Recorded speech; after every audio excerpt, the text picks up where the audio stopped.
Bago matapos ang bakasyon, sinamantala ng mga magulang na isama ang kanilang mga anak sa isang araw ng mga palaro at variety show na idinao sa Lapus Gym, Concepcion, Tarlac. Kasama rin dito ang mga lolo at lola na kahit hinihingal na ay nakikiisa pa rin sa mga gampanin.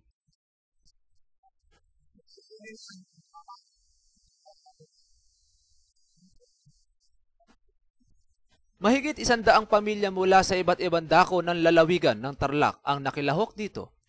Hindi naman mapagsidlan ng tuwa ang mga bata at nakapiling nila ang kanilang mga magulang.